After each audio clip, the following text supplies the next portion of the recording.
The morning sun cast long shadows across the training ground as four cocky recruits strutted toward what they thought would be another easy day of basic drills. They had no idea they were about to meet someone who would shatter every assumption they had about strength, skill, and what it truly means to be elite.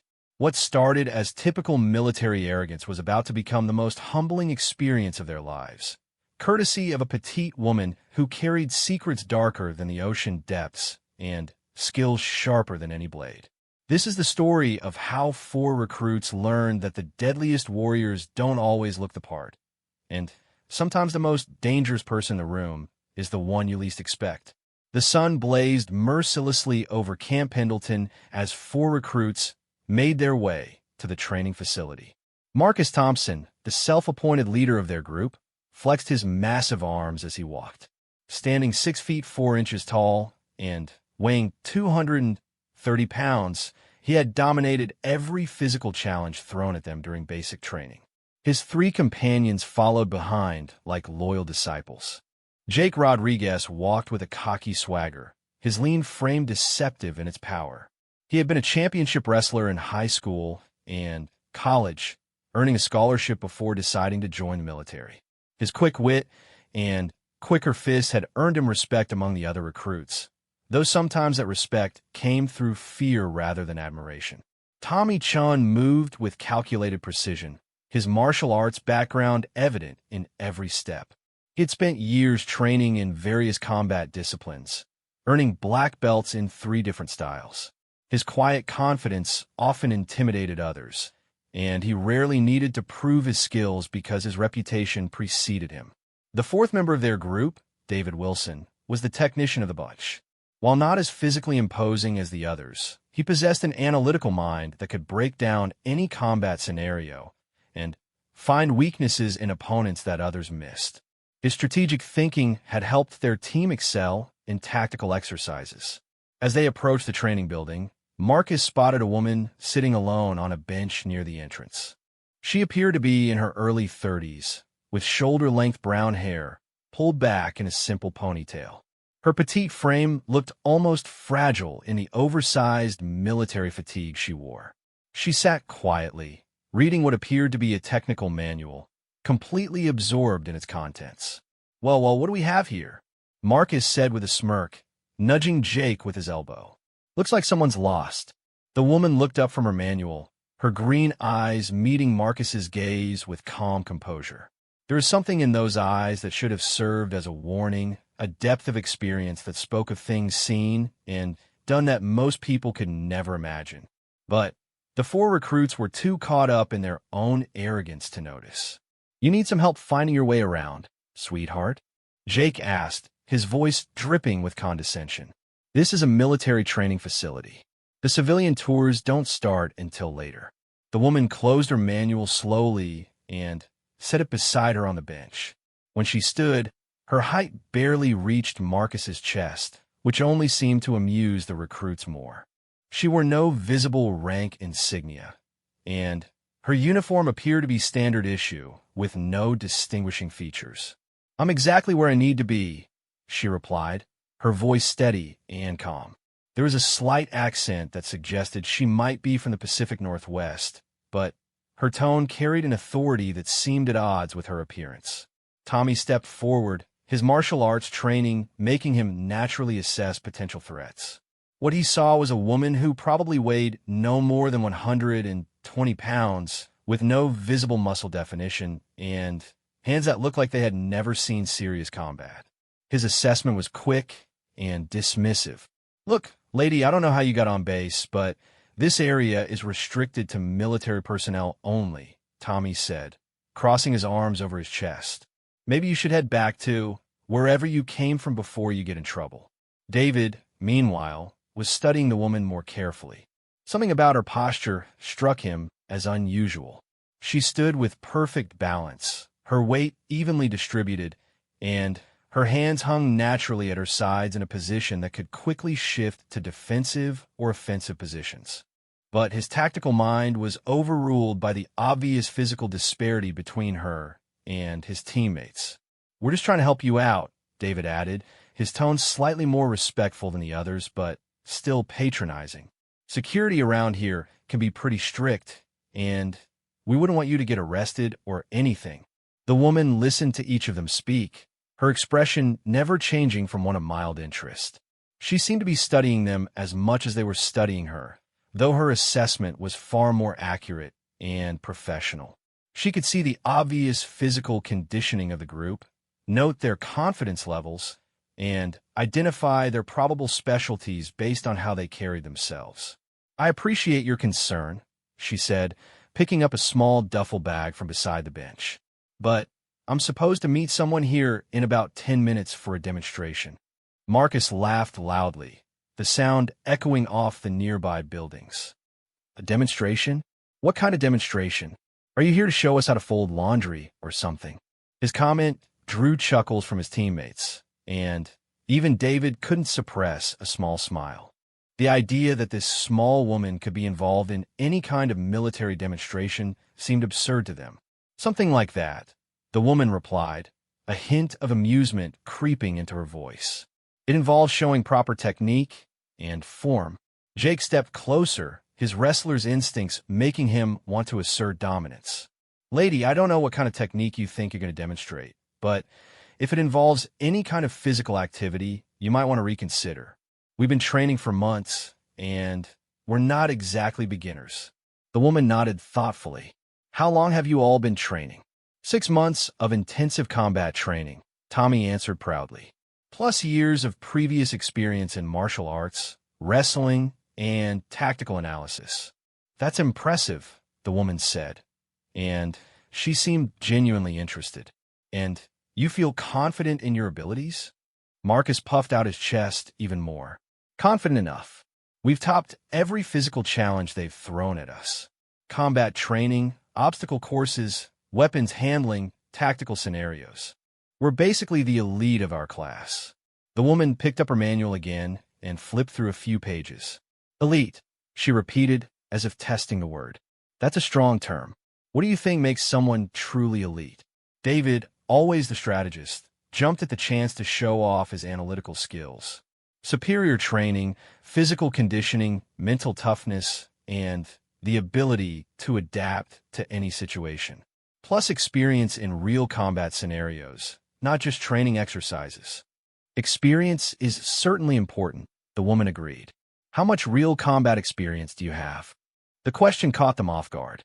None of them had seen actual combat yet, having only recently completed basic training. Their confidence was built on training exercises and simulations, not real-world experience. "Well, we haven't been deployed yet," Marcus admitted, though his tone remained defiant. "But we've excelled in every combat simulation they've put us through." "Simulations are good for building basic skills," the woman said, "but they can sometimes give people a false sense of their actual capabilities." Jake bristled at the implied criticism. "Are you saying we don't know what we're doing?" The woman looked at each of them again, her gaze lingering for a moment on their faces. "I'm not saying anything about your abilities. I don't know what you're capable of." Tommy sensed an opportunity to demonstrate their skills. "Maybe we could show you. If you're here for some kind of demonstration anyway, maybe we could give you a preview of what real training looks like." Marcus grinned at the suggestion. "Yeah, we could show you some basic techniques. Might be educational for you." The woman considered this for a moment. "That's an interesting idea. What did you have in mind?" David, ever the planner, quickly outlined a proposal. "We could start with some basic combat scenarios. Maybe some hand-to-hand techniques, tactical positioning, that sort of thing." "Hand-to-hand combat?" the woman asked, raising an eyebrow. "Against me?" Jake laughed. "Don't worry, we go easy on you. Just some basic moves, nothing that could actually hurt you." The woman set her manual down again and stood up, brushing imaginary dust from her fatigues. "That's very thoughtful of you. But what if I don't want you to go easy on me?" Marcus looked confused. "What do you mean?" "I mean, what if I wanted you to use your full abilities? Your real training and skills?" Tommy shook his head. "That wouldn't be fair. We're safe." The woman smiled for the first time since they had started talking, and there was something about that smile that should have sent warning signals through their minds. It wasn't the smile of someone who was intimidated or concerned about safety. It was the smile of someone who knew something they didn't. Safety is always a concern, she said. But sometimes the best way to learn is through direct experience. She moved away from the bench and into a more open area nearby. If you're serious about showing me your techniques, I'm willing to participate. Marcus looked at his teammates, confused by the turn the conversation had taken. Participate how? Full contact sparring, the woman said simply. 4 against 1. No holding back. The silence that followed was broken only by the distant sounds of other training activities happening around the base. The 4 recruits looked at each other, then back at the woman, trying to process what she had just suggested. Jake was the first to speak. You want us to fight you? All 4 of us. At the same time, if that's how you normally train, the woman replied. I assume your combat scenarios involve multiple opponents. David's analytical mind was racing. This doesn't make sense. Why would you want to put yourself at such a disadvantage? The woman picked up her duffel bag and unzipped it, revealing what appeared to be additional training gear. Maybe the disadvantage isn't where you think it is. She pulled out a different set of clothes and looked around for a place to change. Give me 5 minutes to get ready, and then we can begin your demonstration. As she walked toward a nearby building, presumably to change clothes, the 4 recruits stood in stunned silence. Marcus was the first to recover. Is she serious? She wants us to actually fight her. Tommy was shaking his head. This is insane. She's going to get hurt. Jake, however, was grinning. Hey, she asked for it. Maybe this will teach her not to wander around military bases where she doesn't belong. David was still analyzing the situation. Something doesn't feel right about this. Why would she be so confident? Marcus shrugged. Maybe she's just crazy. Or maybe she thinks we won't actually go through with it. Well, she's wrong about that, Jake said. If she wants a demonstration of her skills, we'll give her one she won't forget. As they waited for the woman to return, the recruits began discussing strategy. Despite their confidence, they weren't completely reckless. They decided they would start with basic restraining techniques, nothing that would cause serious injury. The goal would be to quickly subdue her without causing harm, proving their point about the importance of proper training and realistic assessment of one's abilities. When the woman emerged from the building 5 minutes later, she was dressed in plain black workout clothes that fit properly and allowed for full range of motion. She had pulled her hair back into a tighter ponytail and had removed any jewelry or accessories that might get in the way during physical activity. Ready? She asked, moving to the center of the open area. Marcus stepped forward, still playing the role of leader. Look, we'll go easy on you, but you need to understand this could get dangerous. The woman stretched her arms above her head and rolled her shoulders. I understand the risks. Tommy moved to her left side, while Jake positioned himself on her right. David stayed back slightly, ready to provide tactical support if needed. Marcus remained in front, planning to be the primary aggressor. Last chance to change your mind, Marcus said. The woman looked around at their positioning and nodded approvingly. Good formation. You've clearly had some tactical training. She settled into a relaxed stance, her hands at her sides, her weight evenly distributed. To the recruits, she looked completely unprepared for what was about to happen. Whenever you're ready, she said. Marcus looked at his teammates and nodded. Remember, we just want to restrain her quickly and safely. He moved forward first, intending to grab her arms and hold her while the others helped secure her. It should have been simple, quick, and relatively painless for everyone involved. Instead, what happened next would change everything they thought they knew about combat, training, and what it truly meant to be elite. As Marcus reached for her, the woman's entire demeanor changed in an instant. The relaxed, almost casual posture vanished, replaced by something fluid and dangerous. She moved with a speed and precision that seemed to defy physics, her small frame suddenly becoming a weapon of devastating efficiency. Marcus found himself on the ground before he fully understood what had happened. His 230 pounds of muscle meant nothing against technique that had been honed through years of the most demanding training in the world. Jake and Tommy rushed in simultaneously, thinking they could overwhelm her with numbers. They discovered that numbers meant nothing against someone who had been trained to fight multiple opponents in situations where failure meant death. David watched in shock as his three teammates, each a formidable fighter in his own right, were systematically and efficiently neutralized by someone who had seemed completely helpless just moments before. As the dust settled and the four recruits lay groaning on the ground, the woman stood over them, not even breathing hard. She checked each of them to make sure they weren't seriously injured, her movements now showing the medical training that was part of her extensive background.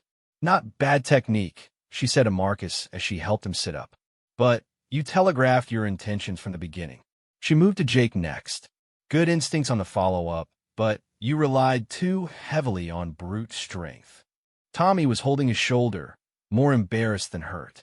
"Your martial arts background shows," she told him, "but you've been training for sport, not combat." Finally, she knelt beside David. "Your tactical thinking is solid, but you need to be prepared for situations that don't match your assumptions."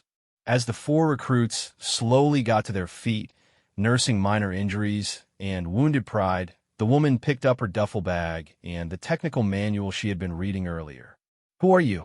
Marcus asked, his voice hoarse with disbelief. The woman smiled again, that same mysterious smile from before. "My name is Lieutenant Commander Sarah Mitchell," she said, "and I've been waiting for you to arrive." She held up the manual they had seen her reading. "This contains the training protocols for your advanced combat course. I'm your instructor for the next 8 weeks." The four recruits stared at her in stunned silence as the full magnitude of their mistake began to dawn on them. "You see," Sarah continued, "before we could begin your training, I needed to assess your current skill levels, your attitudes, and your ability to recognize threats that don't fit your preconceived notions." She gestured toward the building behind them. "Your real education starts now. And the first lesson is this: in the field, the enemy won't always look like what you expect. Sometimes the most dangerous person in the room is the one you underestimate." As they followed her toward the building, none of them thought to ask about her background or qualifications. They were too busy processing what had just happened and wondering what other surprises their training might hold. If they had asked, they might have learned that Lieutenant Commander Sarah Mitchell was not just any instructor.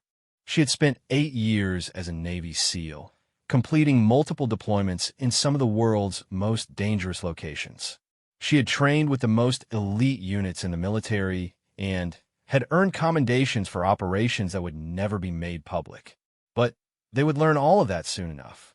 For now, they simply followed their new instructor, their confidence shattered, but their education just beginning. The inside of the training facility was unlike anything the four recruits had seen during their basic training. The main room was spacious and sterile, with mats covering most of the floor. Along the walls were various pieces of equipment that looked far more sophisticated than the standard gym gear they were used to. There were obstacle courses that could be reconfigured for different scenarios, weapons racks containing both live and training versions of equipment they had only heard about, and computer terminals that seemed to control various simulation systems. Sarah Mitchell walked to a desk at the far end of the room and picked up a thick folder. "Before we go any further, let me properly introduce myself," she said, turning to face the four men who were still trying to process what had happened outside. "My name is Lieutenant Commander Sarah Elizabeth Mitchell. I graduated from the Naval Academy 12 years ago, then spent 2 years in standard naval operations before applying for special operations." She opened the folder and pulled out a document. "I was one of 12 women who attempted SEAL training in the first co-ed class. I was the only one who completed it." Marcus felt his jaw drop. Women had only recently been allowed to attempt SEAL training, and the success rate was virtually zero. Even among male candidates, the failure rate exceeded 90%. After completing BUD/S, Sarah continued, referring to the brutal basic underwater demolition/SEAL training program, "I was assigned to SEAL Team 5. Over the next 8 years, I completed 6 combat deployments across 3 different theaters of operation." She set the folder down and looked at each of them individually. I have been involved in counterterrorism operations, direct action raids, special reconnaissance missions, and unconventional warfare. I have operated in environments ranging from Arctic conditions to desert warfare to urban combat zones. Jake shifted uncomfortably, his earlier bravado completely gone. Why are you telling us this now? Why didn't you just say who you were from the beginning? Sarah moved to one of the computer terminals and began entering commands. Because the first lesson of special operations is that the enemy will rarely announce themselves. In real combat situations, you need to be able to identify threats and assess capabilities quickly and accurately. The main screen on the wall lit up, showing what appeared to be mission footage from various operations. The images were heavily censored, but the four recruits could see enough to understand that they were looking at real combat situations. Each of you made assumptions based on my appearance, my size, and your own preconceived notions about what a dangerous person looks like, Sarah said, her voice taking on the tone of a teacher rather than the casual conversationalist from outside. In the field, those assumptions can get you and your teammates killed. Tommy raised his hand tentatively. Ma'am, how are we supposed to know? You weren't wearing any rank insignia or identifying marks. Sarah smiled approvingly. Good question. The answer is that you weren't supposed to know my identity. But you were supposed to recognize that there might be more to the situation than what you could see on the surface. She moved to another terminal and pulled up what appeared to be training records. David, your tactical assessment skills are well documented in your file. When you observe my posture and positioning, what did your instincts tell you? David thought back to those first few minutes outside. I noticed that you stood with good balance, and that your hand positioning was neutral but ready. I noted it, but I dismissed it because of the obvious physical disparity. And that dismissal could have been fatal in a real situation, Sarah said. Tommy, your martial arts background should have given you additional insight. What did you observe? Tommy looked embarrassed. I saw that you moved with confidence and seemed comfortable in your body. But like David, I focused on size and apparent strength rather than technique indicators. Sarah nodded. Jake, as a wrestler, you understand leverage and positioning. What did you miss? Jake thought for a moment. I was so focused on the size difference that I didn't pay attention to how you moved when you stood up or how you carried yourself. And Marcus, Sarah said, turning to their self-appointed leader, your role as team leader means you're responsible for the safety and effectiveness of your entire unit. How do you assess this learning experience? Marcus was quiet for a long moment.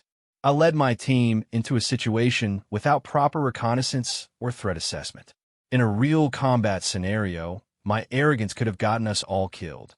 That's a mature and accurate assessment, Sarah said. And that's exactly why you're here. She moved back to the center of the room and gestured for them to join her. Your basic training was designed to give you fundamental skills and build confidence. But special operations require a completely different mindset. She pointed to the various equipment around the room. Over the next 8 weeks, I'm going to teach you how to think like special operators. That means questioning everything, assuming nothing, and being prepared for situations that don't match your expectations. David raised his hand. Ma'am, what exactly is this course? Our orders just said advanced combat training. Sarah walked to a wall-mounted whiteboard and wrote SEER Plus in large letters. This is an enhanced survival, evasion, resistance, and escape program combined with advanced combat techniques used by special operations forces. She turned back to face them. You were selected for this course based on your performance in basic training, but also because your psychological profiles suggest you have the potential to handle more challenging situations. She pointed to Marcus first. Your leadership abilities and physical prowess are obvious, but you need to learn humility and proper threat assessment. Moving to Jake, she continued, your aggression and competitive nature are assets, but they need to be channeled and controlled. Tommy, she said, looking at the martial artist, your technical skills are impressive, but you need to understand the difference between sport fighting and combat. Finally, she turned to David. Your analytical mind is your greatest strength, but You need to learn to trust your instincts, even when the data seems to contradict logical conclusions. She moved back to the whiteboard and began writing a schedule. We'll start each day at 500 hours with physical conditioning. But this isn't the standard PT you're used to.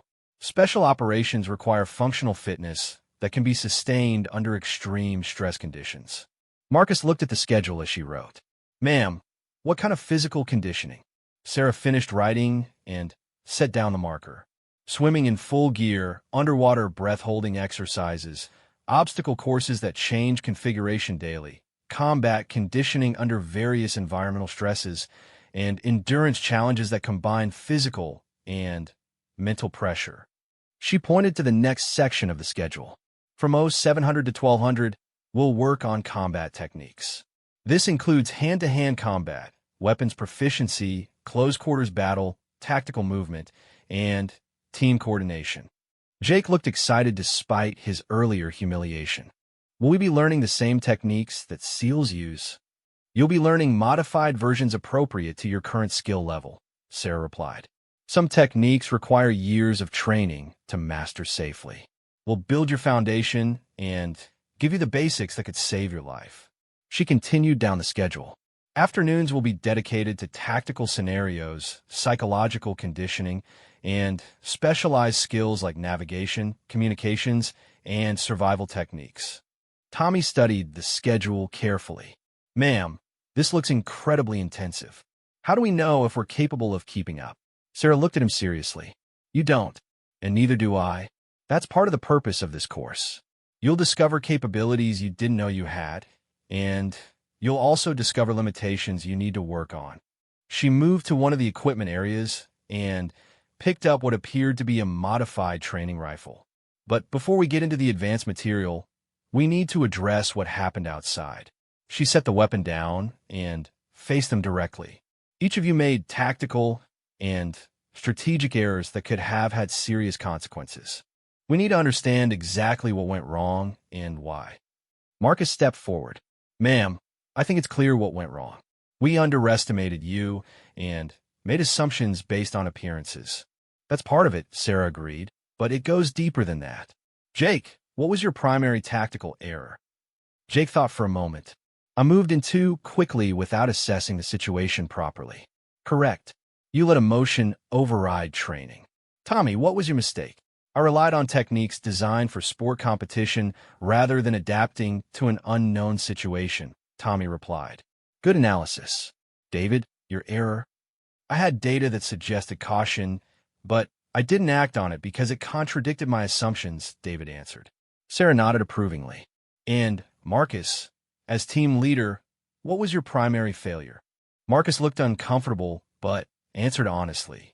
I failed to establish proper protocols for an unknown contact, and I allowed the team to engage in an unnecessary confrontation. Excellent, Sarah said. The fact that you can all identify your mistakes means we can work on correcting them. She walked to another area of the room where there were several mannequins set up in various positions. Now, let me show you what should have happened in that situation. She positioned herself near the mannequins. When you encounter an unknown person in a military area, your first priority is to establish their identity and purpose. You approach with caution, but not aggression. She demonstrated the proper technique for approaching and questioning an unknown individual, showing how to maintain tactical advantage while remaining professional. If the person appears to be a security threat, you have protocols for handling that situation. If they appear to be lost or confused, you have different protocol for providing assistance. She moved to another mannequin. What you don't do is engage in unnecessary confrontation or make assumptions about someone's capabilities based on appearance. David was taking notes on everything she said. Ma'am, how do we develop better threat assessment skills? Sarah smiled. Practice, training, and experience. Over the next 8 weeks, I'm going to put you in various scenarios where you'll have to make rapid assessments with limited information. She gestured toward a door at the far end of the room. Tomorrow, we'll start with a basic scenario. You'll be given a mission briefing and inserted into a controlled environment where you'll encounter various individuals. Your job will be to complete the mission while properly assessing and handling each contact. Tommy looked intrigued. What kind of scenario? I'm not going to tell you that, Sarah replied. The whole point is that you'll have to adapt to whatever situation you encounter. She checked her watch. It's now 1,400 hours. You have until 1,700 to familiarize yourselves with this facility and the equipment you'll be using. She picked up the folder from the desk. Your individual training files contain detailed information about your strengths, weaknesses, and recommended areas for improvement. Study them carefully. Marcus raised his hand. Ma'am, what should we expect in terms of difficulty? Sarah looked at him seriously. Expect that everything you think you know about training and combat will be challenged. Expect to be pushed beyond what you believe are your limits. And expect to fail repeatedly until you learn to succeed. She moved toward the door. I'll be back at 1,700 to answer any questions and provide your briefing for tomorrow's exercise. As she reached the door, she turned back one more time. One final thing. What happened outside was a controlled demonstration designed to teach you a lesson. Tomorrow begins your real training. The margin for error becomes much smaller, and the consequences for mistakes become more serious. After she left, the 4 recruits stood in silence for several minutes, absorbing everything they had learned. Jake was the first to speak. I feel like an idiot. We all do, Marcus replied. But maybe that's the point. Tommy was examining one of the obstacle courses. This equipment is incredible. Some of this stuff looks like it's straight out of Special Forces training. David was reading through his training file. According to this, the success rate for this course is less than 60%. And those are people who are already selected as top performers. Marcus looked around the facility with new appreciation. So what she's saying is that we need to completely change how we think about everything. That's exactly what she's saying, David confirmed. And based on what just happened, I think she's right. They spent the next 3 hours exploring the facility and studying their training materials. The equipment was unlike anything they had encountered before, designed to simulate real combat conditions rather than basic training scenarios. The weapons were real military hardware, not training replicas. The obstacle courses could be reconfigured to simulate different environments and challenges. The computer systems could create virtual reality scenarios that were almost indistinguishable from reality. When Sarah returned at 1,700 hours, she found them gathered around a table, comparing notes from their individual files. Questions, she asked. Marcus looked up from his file. Ma'am, these training objectives seem almost impossible. Are we really expected to achieve all of these benchmarks in 8 weeks? Some of you will, Sarah replied. Others won't. That's why I called advanced training. Jake pointed to a section in his file. It says here that we'll be conducting live-fire exercises with minimal supervision. Is that safe? Nothing about special operations is completely safe, Sarah answered. But the training is designed to be as realistic as possible while maintaining acceptable risk levels. Tommy had a question about the psychological conditioning components. Ma'am, what exactly does psychological conditioning involve? Sarah sat down at the table with them. It involves learning to function effectively under extreme stress, dealing with uncertainty and ambiguity, maintaining focus during prolonged operations, and developing the mental toughness required for special operations. David looked concerned. How do you train for that? By gradually exposing you to increasing levels of stress and uncertainty while teaching you techniques for managing psychological pressure, Sarah explained. She pulled out a training schedule for the following day. Tomorrow, you'll get your first real taste of what this course involves. You'll be given a mission that requires teamwork, tactical thinking, physical conditioning, and the ability to adapt to changing circumstances. Marcus studied the schedule.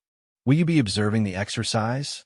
I'll be monitoring your performance, but you won't necessarily know when or how, Sarah replied. Part of the training involves learning to operate independently while maintaining high standards. She stood up and moved to the whiteboard. The scenario for tomorrow involves a hostage rescue simulation. You'll be inserted into an urban environment where you'll need to locate and extract a friendly asset while avoiding or neutralizing hostile forces. Jake looked excited. Live ammunition? Non-lethal training rounds, but they still hurt if you get hit, Sarah warned. The hostile forces will be played by experienced operators who know how to make the exercise realistic. She drew a simple map on the whiteboard. The environment is a mock urban area about 2 kilometers square. Buildings, alleys, vehicles, civilians, and various obstacles. Your target could be anywhere within that area. Tommy was taking notes. What kind of intelligence will we have going in? Minimal, Sarah replied. That's part of the challenge. You'll have basic information about the area and the target, but most of your intelligence will need to be gathered during the operation. David looked thoughtful. How long do we have to complete the mission? As long as it takes, Sarah said. But remember that in a real hostage situation, time is critical. The longer you take, the more likely it is that the hostage will be moved or eliminated. She erased the map and faced them directly. This exercise will test everything we discussed today. Your ability to work as a team, assess threats, adapt to unexpected situations, and maintain operational security. Marcus raised his hand. What happens if we fail? Sarah's expression became serious. Failure in this exercise means remedial training and potentially being dropped from a course. This isn't basic training where everyone gets multiple chances to pass. Advanced training requires consistently high performance. The weight of her words settled over the group.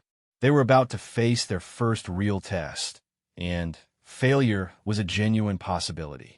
Get a good night's rest, Sarah said, gathering her materials. Tomorrow starts at 0500 sharp. Late arrival means you start the exercise with a penalty. As she walked toward the door, she paused one more time. Remember what you learned today. Trust your training, work together, and don't make assumptions. Your success depends on how well you can apply those lessons under pressure. After she left, the 4 recruits sat in contemplative silence. The casual confidence they had felt that morning was gone, replaced by a sobering understanding of the challenges ahead. So, Jake said finally, I guess we know what we're getting ourselves into now. Do we, though? David asked. I feel like we've only seen the tip of the iceberg. Marcus nodded grimly. Tomorrow we find out what we're really made of. As they prepared to leave the facility, each of them was lost in thought about the day's events. They had begun the morning thinking they were already elite soldiers. Now they understood they were just beginning to learn what that really meant. The real test would start tomorrow, and none of them knew if they would be strong enough to pass it. At exactly 0459 hours, the 4 recruits stood outside the training facility in full combat gear. The pre-dawn darkness was broken only by a few scattered lights from the base infrastructure, and the air carried the cool dampness that preceded sunrise. Each man had spent a restless night thinking about the day ahead, and their faces showed the mixture of determination and anxiety that comes with facing the unknown. Sarah Mitchell emerged from the building precisely at 0500, dressed in the same black tactical gear she had worn the previous evening. Her appearance was professional and efficient, giving no hint of the devastating capabilities they had witnessed the day before. Formation, she commanded, and the 4 recruits quickly arranged themselves in a line. Today you begin your real education, she said, walking slowly in front of them. Everything up to this point has been preparation. What happens over the next 12 hours will determine whether you have what it takes to continue with this program. She stopped in front of Marcus. Team leader, are you prepared to take responsibility for the success or failure of this mission? Marcus met her gaze steadily. Yes, ma'am. She moved to Jake. Are you prepared to follow orders, even when they conflict with your instincts? Yes, ma'am, Jake replied. Tommy, she said, stopping in front of the martial artist, are you ready to use lethal force if the mission requires it? Tommy hesitated for just a moment before answering. Yes, ma'am. Finally, she stood before David. Are you prepared to make life-or-death decisions with incomplete information? David's analytical mind wanted to ask for clarification, but he forced himself to simply answer, yes, ma'am. Sarah nodded approvingly. We'll see if that's true. She led them to a vehicle that looked like a standard military transport, but had been modified with additional communications equipment and what appeared to be surveillance gear. Your mission briefing will be conducted en route to the insertion point. As they climbed into the vehicle, Sarah handed each of them a sealed envelope. Do not open these until I give a command. The information inside is classified and pertains to your specific role in today's operation. The vehicle began moving, and through the windows, the recruits could see they were heading toward an area of the base they had never visited before. In the distance, they could make out what appeared to be a small city, complete with buildings, streets, and infrastructure. "Welcome to Combat Town," Sarah said, following their gaze. This facility was built to provide the most realistic urban combat training possible. The buildings are full-scale replicas of structures you might encounter in real operations. The scenarios played out here use live ammunition, explosive devices, and other hazards that make the training as realistic as possible while maintaining safety protocols. Marcus looked at the approaching urban environment with growing respect. "How big is it?" 2.4 kilometers square, Sarah replied. 47 buildings ranging from residential structures to commercial complexes to industrial facilities. Complete underground tunnel system, functioning utilities, and variable weather simulation. Jake was studying the layout as they approached. "Will there be civilians in the scenario?" "Yes," Sarah confirmed. "Role players who will behave exactly like real civilians in a crisis situation. Some will be helpful, others will be panicked or obstructive, and some may be working with hostile forces." The vehicle stopped at what appeared to be a military checkpoint. Guards examined their credentials before waving them through into the training area. "Open your envelopes," Sarah commanded. David was the first to break the seal on his envelope. Inside was a detailed dossier on their target, a photograph of a middle-aged man identified as Dr. Robert Chun, a civilian scientist who had been conducting research on classified defense projects. Dr. Chun was captured 3 days ago while traveling through a hostile area, Sarah explained as the others read their briefings. "Intelligence indicates he is being held somewhere within this urban environment by an unknown number of hostile forces." Marcus read through the tactical briefing in his envelope. "Ma'am, this says the hostile forces could number anywhere from 8 to 20 individuals with unknown weapons and training levels." "That's correct," Sarah replied. "Real intelligence is rarely precise or complete. You'll need to gather additional information during the operation." Tommy's envelope contained detailed maps of the area and possible escape routes. "How do we know Dr. Chun is still alive?" "You don't," Sarah said bluntly. "That's one of the variables you'll need to assess during the mission." Jake's briefing outlined rules of engagement and procedures for handling various contingencies. "What happens if we encounter civilians who might be in danger?" "You make the best decisions you can based on the situation and your training," Sarah replied. "There are no perfect solutions in special operations." The vehicle stopped in front of a building that served as a staging area. Inside, they found a complete armory with various weapons, communication equipment, surveillance gear, and other specialized equipment. "You have 30 minutes to select your equipment and plan your approach," Sarah announced. "Choose carefully. What you take with you could determine the success or failure of your mission." Marcus immediately began assessing the available weapons. He selected a modified assault rifle with enhanced optics, a sidearm, and additional ammunition. His choices reflected his preference for direct action and overwhelming firepower. Jake chose lighter weapons that would allow for greater mobility. His wrestling background made him favor close-quarters combat, so he selected equipment that would support that fighting style. Tommy's martial arts training influenced his selection of non-lethal weapons alongside conventional firearms. He understood that not every situation could be resolved with violence. David focused on intelligence-gathering equipment. He selected surveillance devices, communications gear, and tools that would help him analyze the situation and provide tactical support to the team. While they selected equipment, Sarah observed their choices and decision-making processes. Each selection revealed something about their thinking and priorities, information she would use to evaluate their performance. "Time," she announced after exactly 30 minutes. The four recruits assembled with their chosen equipment. Marcus had assumed the role of team leader and was already beginning to outline a basic plan. "We'll enter the area from the north and conduct a systematic search pattern," he said.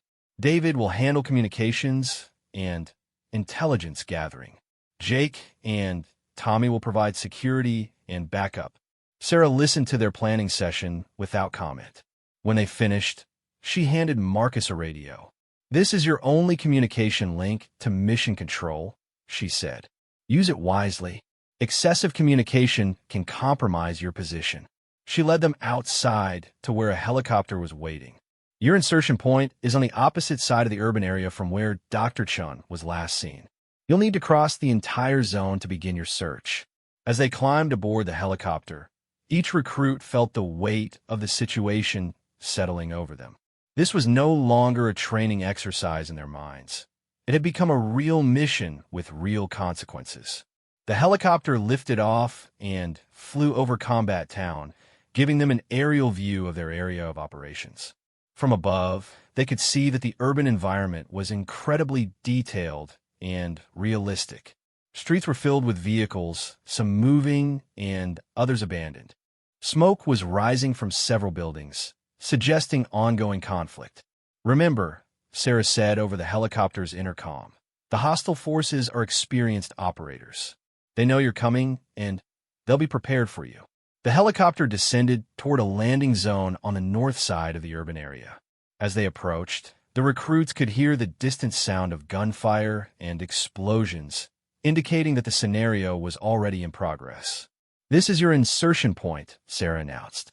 "From here, you're on your own until mission completion or failure." The helicopter touched down in a small clearing surrounded by buildings. The four recruits quickly disembarked and took cover behind nearby structures as the helicopter departed. Marcus immediately began assessing their tactical situation. They were in an open area with multiple potential observation points overlooking their position. The sounds of combat were coming from several directions, making it difficult to determine where the main conflict was occurring. "David, what do you see?" Marcus asked. David was using binoculars to scan the surrounding buildings. "Movement in at least 3 buildings to our south. Could be civilians or hostiles. No clear identification yet." Tommy was watching their flanks. "We need to move. We're too exposed here." Jake was studying the street layout. "There's good cover about 50 meters east. Residential area with multiple escape routes." Marcus made his first command decision. "We move east to the residential area. David, maintain surveillance. Everyone else, watch for contacts." They moved in tactical formation across the open ground, using available cover to mask their movement. As they reached the residential area, they encountered their first challenge. A woman ran out of a nearby building, screaming and pointing behind her. She appeared to be a civilian in distress, but their training had taught them to be suspicious of anything that seemed obvious. "Help me," the woman cried. "They're inside. They have my children." Marcus held up his hand, signaling the team to stop. This could be a genuine civilian in need of help, or it could be a trap designed to draw them into a prepared ambush. "Ma'am, what's your name?" David called out, using his communication skills to assess the situation. "Maria Santos," the woman replied, continuing to point at the building behind her. "Please, my children are inside with those men." Tommy moved to a position where he could observe the building she was indicating. "I see movement on the second floor. At least 2 individuals, possibly armed." Jake was scanning the surrounding area for signs of an ambush. Could be a setup. Too convenient that she ran out just as we arrived. Marcus had to make a decision. If this was a real civilian emergency, delaying could result in innocent casualties. If it was a trap, rushing in could get his team killed. "David, any intelligence on civilian populations in this area?" he asked. David checked his briefing materials. "Negative. No specific information about civilian presence or absence." Marcus made his choice. Jake and Tommy secure the perimeter. David and I will investigate the building. If this is an ambush, we need to know what we're dealing with. They approached the building cautiously, using proper tactical movement to minimize their exposure. As they reached the entrance, they could hear voices from inside, though they couldn't make out specific words.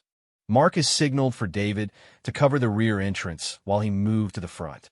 Through a window, he could see two armed men inside what appeared to be a living room.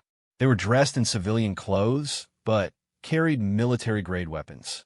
One of the men was speaking into a radio, suggesting they were part of a larger organization. The other was watching something in another room, presumably the children the woman had mentioned. Marcus had to decide whether to attempt a rescue or continue with the primary mission of finding Dr. Chun. Every minute they spent here was time that could be critical to their main objective. He made the tactical decision to attempt the rescue. If these were hostile forces, eliminating them would reduce the overall threat level. If there really were children involved, rescuing them was a moral imperative. Using hand signals, he coordinated with David to breach the building simultaneously from two entrances. The action was swift and decisive, with both hostile forces neutralized before they could react effectively. In the back room, they found two children approximately 8 and 10 years old, tied up but unharmed. The woman outside had been telling the truth. "Are you okay?" David asked the children as he untied them. "Yes, sir," the older child replied. "Those men came in this morning and tied us up. They said they were waiting for soldiers to come." Marcus realized this had indeed been a trap, but one that they had managed to turn to their advantage. They had gathered intelligence about hostile force tactics while also accomplishing a humanitarian objective. After reuniting the children with their mother and ensuring they were safe, the team continued with their primary mission. The encounter had taken 20 minutes, but they had learned valuable information about their enemies. "They knew we were coming," Marcus reported to the team.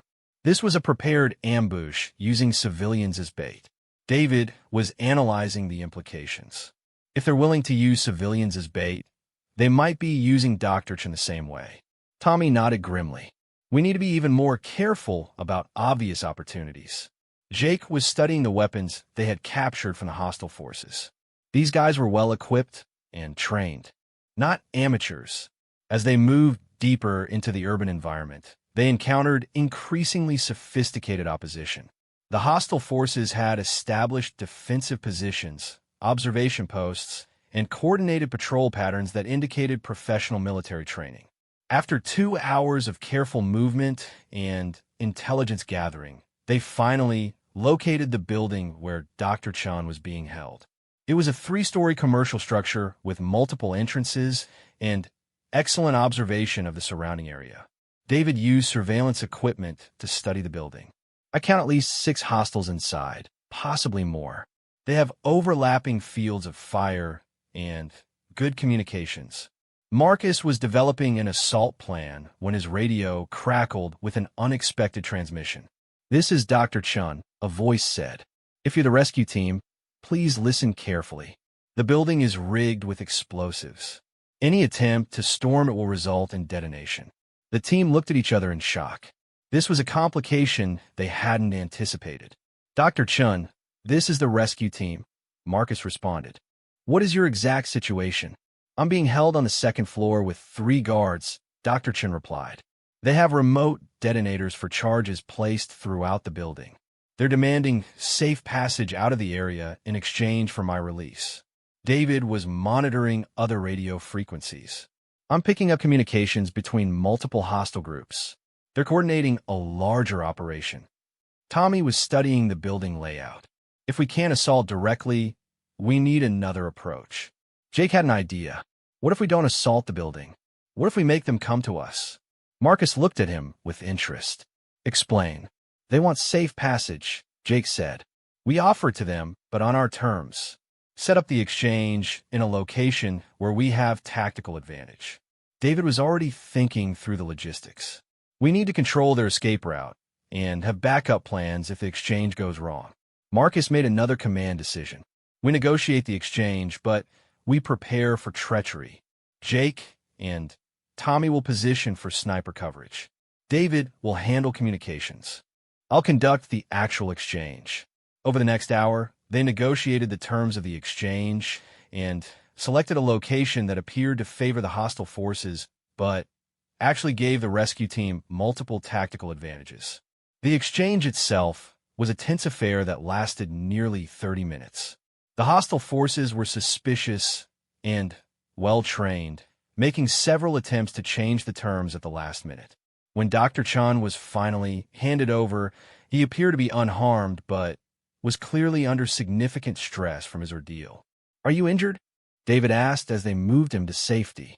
"No physical injuries," Dr. Chan replied, "but they had detailed information about my research and my personal life. This wasn't a random kidnapping." Marcus was already thinking about the implications. "We need to get you to the extraction point immediately." The movement to the extraction point required crossing nearly a kilometer of potentially hostile territory. The enemy had been given safe passage, but there was no guarantee they would honor the agreement. As they moved through the urban environment, they encountered evidence that the hostile forces had indeed been conducting a larger operation. They found surveillance equipment, weapons caches, and communications gear that suggested a sophisticated intelligence-gathering mission. "This wasn't just about kidnapping Dr. Chun," David observed. "They were gathering intelligence on our response procedures and capabilities." Tommy was watching for pursuit, which means they might not actually leave the area as promised. Jake was right. As they approached the extraction point, they came under fire from multiple directions. The hostile forces had used the negotiated exchange to reposition themselves for a final ambush. The firefight that followed tested everything they had learned about teamwork, tactical movement, and decision-making under pressure. For 20 minutes, they maneuvered through the urban environment while protecting Dr. Chun and fighting off a determined enemy. Marcus coordinated their movement and fire, making rapid decisions about routes and tactics. Jake used his aggressive nature to pressure the enemy and create opportunities for the team to advance. Tommy's precision and discipline helped them maintain fire superiority. David's analytical skills helped them identify enemy positions and weaknesses. When they finally reached the extraction point, all 4 recruits were wounded but functional. Dr. Chan was safe, and they had successfully completed their mission despite the enemy's attempts at deception and ambush. The helicopter that picked them up was piloted by Sarah Mitchell. "Mission debrief in 30 minutes, she announced as they lifted off from Combat Town. During the flight back to the main facility, the 4 recruits sat in exhausted silence, processing what they had just experienced. The mission had been more complex and challenging than anything they had encountered before, requiring them to make difficult decisions with incomplete information and adapt to constantly changing circumstances. Back at the facility, Sarah conducted a detailed debrief of their performance. She analyzed every decision they had made, every tactical choice, and every moment of hesitation or confidence. "Overall assessment," she said finally, "successful mission completion with acceptable casualties and collateral damage." She looked at each of them individually. "Marcus, your leadership was decisive, but sometimes impulsive. You made good tactical decisions under pressure, but you need to gather more information before acting. Jake, your aggression was an asset in combat, but a liability in negotiation. You need to learn when to apply pressure and when to exercise restraint. Tommy, your precision and discipline were excellent throughout the mission. You maintained professional standards even under extreme stress. David, your analytical skills provided crucial intelligence and tactical support. You need to develop more confidence in your ability to make rapid decisions." She set down her evaluation notes and looked at all 4 of them. "You have completed your first advanced training exercise. Each of you demonstrated capabilities that exceed standard military training." Marcus was surprised. "Ma'am, we made a lot of mistakes." "Yes, you did," Sarah agreed. "But you also adapted to changing circumstances, worked effectively as a team, and completed a complex mission under hostile conditions. Those are the hallmarks of special operations personnel." She walked to the whiteboard and wrote their individual scores. Each recruit had passed the exercise, though with varying grades. Tomorrow, we begin the second phase of your training, she announced. Today was about basic tactical operations.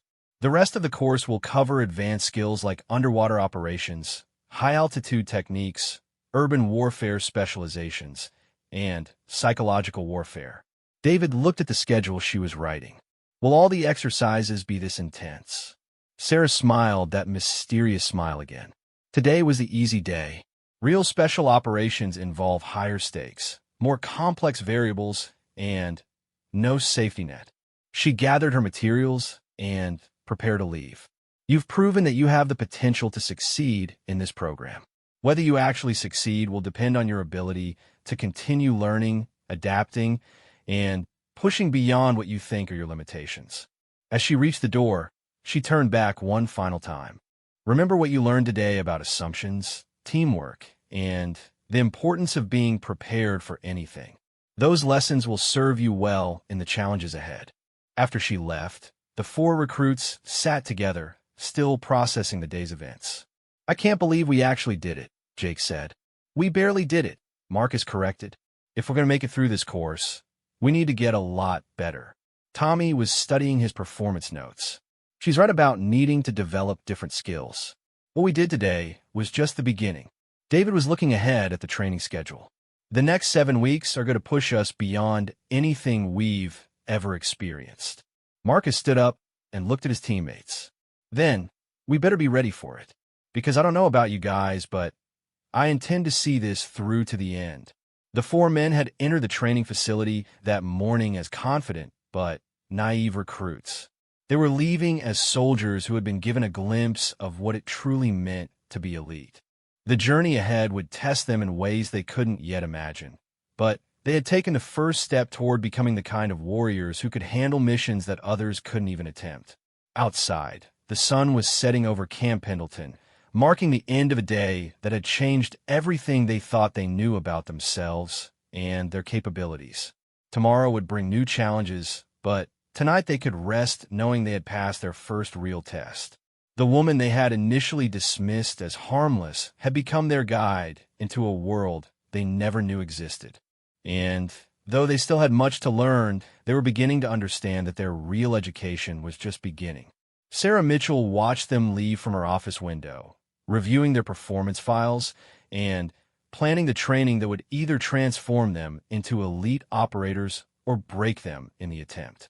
She had seen potential in all 4 men, but potential meant nothing without the will to endure and the strength to continue when everything seemed impossible. Tomorrow would tell her more about what they were truly made of. Today had been their introduction to advanced training. The real challenges lay ahead.